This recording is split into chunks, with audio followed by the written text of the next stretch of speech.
Nearly 25 years ago, the people of the United States and the world were shattered by the impact of an assassin's bullets upon the helpless, unsuspecting young President of the United States, John Fitzgerald Kennedy.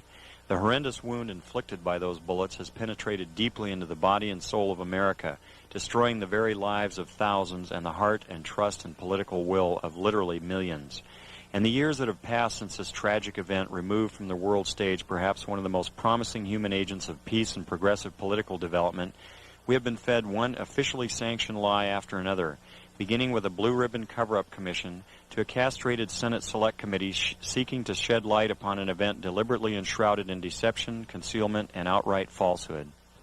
25 years is long enough. It is time the truth was finally told, in the earnest hope that it will truly set us free of the murderers who pose as our protectors. What we're observing here is the motorcade in Dallas on November 22nd, 1963. As the presidential car passes behind the freeway sign, President Kennedy is struck in the throat by a bullet that was fired from the grassy knoll. As he's grasping his throat, John Connally is turning around to his right. He at that point is struck. You notice the the passenger of the car turning back to see what has happened to the president. As he turns back to the front, the driver of the car turns with his left arm over his right shoulder with a pistol and fires. You see the 45 caliber nickel-plated automatic weapon in his left hand. He's firing over his right shoulder. You see it in relief. You see his head pointing backwards towards the president.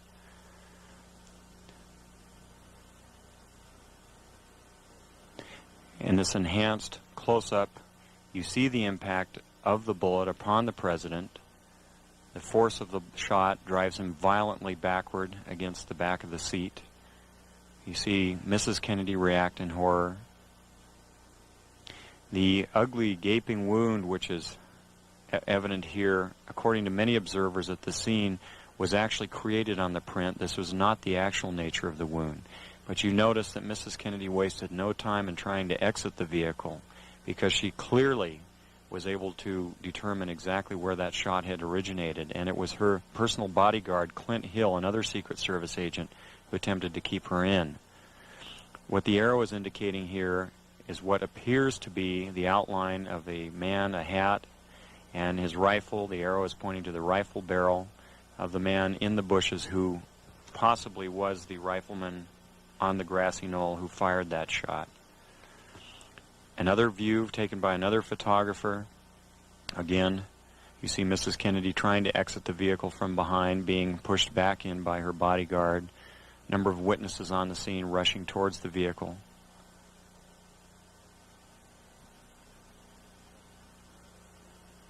This section, the man standing on the far right of the wall there is Abraham Zapruder, the photographer who took the original photos. The arrow here is indicating what was very likely the rifleman on the grassy knoll, the man who fired the shot which penetrated Kennedy's throat from the front, not from behind as the Warren Commission would have you believe.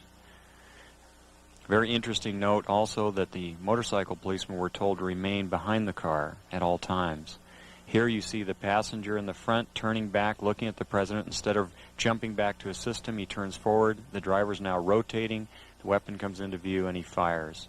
You'll see this repeatedly in these sequences. Kennedy's been shot in the throat. He's leaning to his left. The driver now begins to rotate. His left arm comes over his right shoulder, and he fires now. Again, you see the driver rotate. You see the weapon come into view.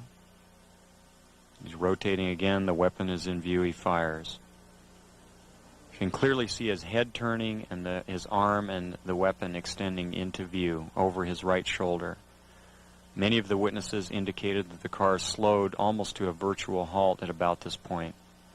And here in the normal version, you see how much more quickly it is speeded up. It's much harder to determine.